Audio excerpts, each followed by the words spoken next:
こんにちは、ジャーネです。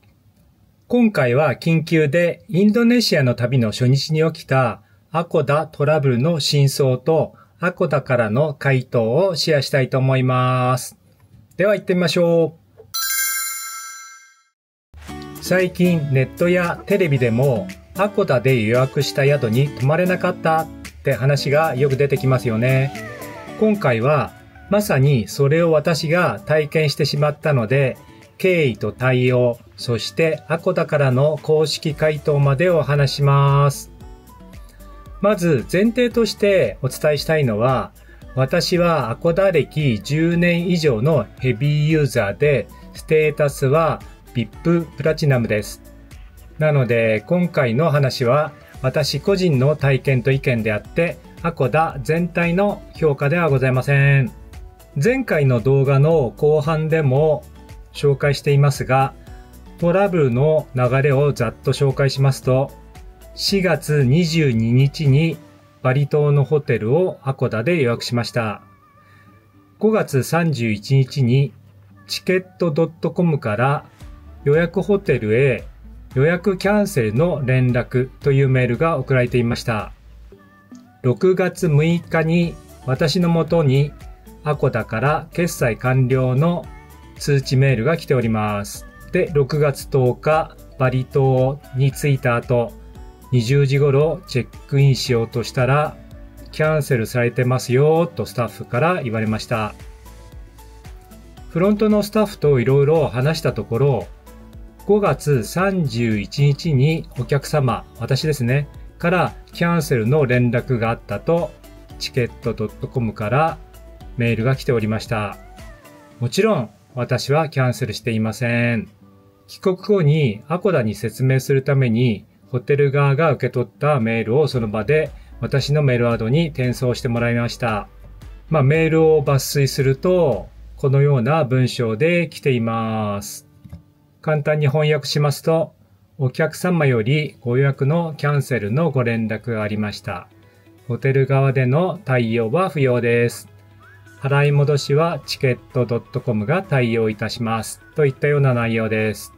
チケット .com はインドネシアの大手のオンライン旅行サイトです。ホテルや航空券、現地ツアーなどを取り扱っていて、2017年に JALM グループに買収されたという会社です。で、実際その日のホテルがなかったので、この状況をホテル側も理解してくれて、スタッフが近くの同等のホテルまで案内してくれて、無事にその晩はその宿に泊まることができました。帰国後、アコダに経緯をメールで詳しく報告しました。9時21分に送信すると、9時32分に1回目の返信がありましたので、対応はかなり迅速でした。以下はその質問内容と私の感想です。1番目、なぜ予約が勝手にキャンセルされたのかを聞きました。アコダ側の回答は、ホテル改装のため宿泊提供ができませんでしたというものでした。私が話したスタッフは団体客で満室と言っていたので、改装でなかったのは事実です。2番目、なぜこんなトラブルが発生したのか。アコダ側の回答は、キャンセル後、チケット .com からアコダに連絡がなかったので、お客様に連絡できませんでしたという内容でした。これは多分本当かと思います。チケット .com 側が勝手にキャンセル処理をしたように思います。3番目、アコダとチケット .com の関係について聞きました。アコダ側の回答は、チケット .com はホテルの提携会社。私は最初、ブッキング .com 関連かと思っていましたが、違っていました。4番目、返金してくれるのかどうかを聞きました。アコダ側の回答は、全金返金処理済みとのことでした。30日以内にカードに反映されますよということです。正直私は入金されるまでは信用していません。アコダにはキャッシュバックという制度があります。